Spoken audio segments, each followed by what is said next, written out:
amazing. You made a donation at the...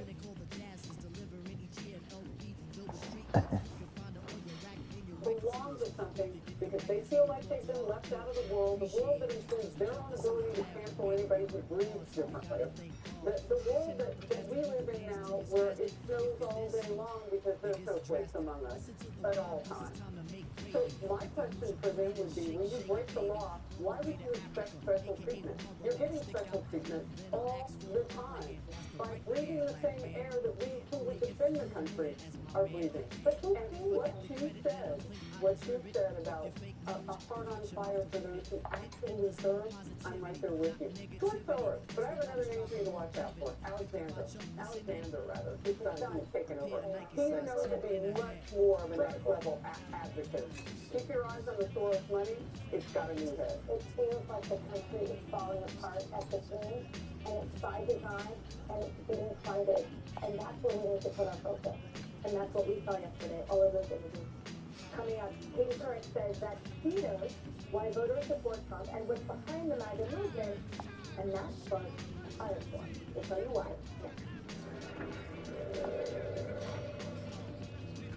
A year after a heart attack, Mike's feeling like himself again. But even though time has passed, his risk of a second attack happens. Mike is still living in the red, with a very high risk of another heart attack or stroke. He doesn't know that this risk factor, his LDL-C, bad cholesterol, is still too high. The recommended level is below 55. Are you living in the red? Get in the know. Learn how to get a free LDL-C cut at attackheartdisease.com. What insurance are generally deep in your garbage fibers. The receiver removes the WC, and the dirt you don't. No garbage on clean until they're safely steamer clean.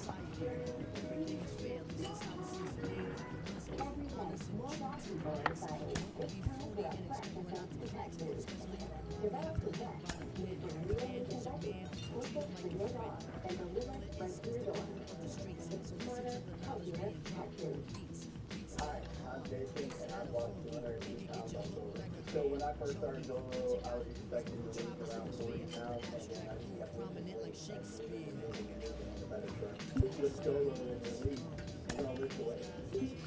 I've never once had to wait for insurance to approve a test or approve a medication. I didn't have to worry about any of those things thanks to donations. And I'm really forever grateful to completely change my life. Hey, I just got a text from my sister. Do you remember Rick, her neighbor? Sure. He's a 76-year-old guy who still runs marathons, right? Welcome back to MLB Tonight. I'm Robert Flores, here alongside former GM Dan O'Dowd and baseball researcher Sarah Langs. The MLB Draft Combine is coming up. It's always an exciting time. Dan, what can we expect? What are you most looking forward to? Well, again, these are the best players in the world.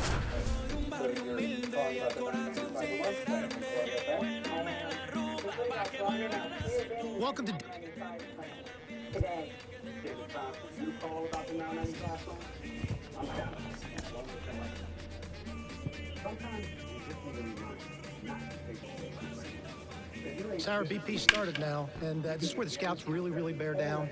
They're looking at presence in the box. They're looking at the balance, rhythm, and timing of the swings. They're looking at how clean a swing path is. They're looking how connected a player can be to a swing, and they're looking at the ability if they can hit the ball the entire field. And there's so much data that comes along with BP.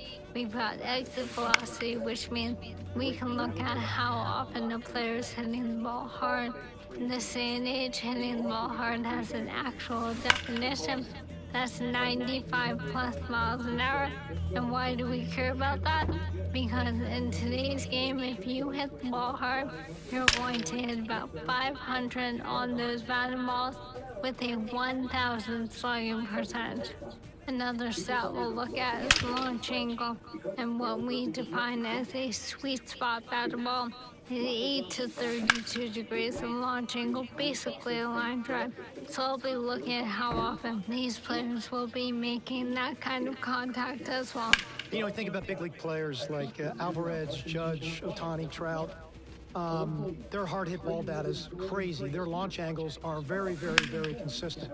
And you add all the things that we're evaluating, and think about, Sarah, the pressure these young players are under right now is probably the most pressure-packed VP these players have ever taken in their careers.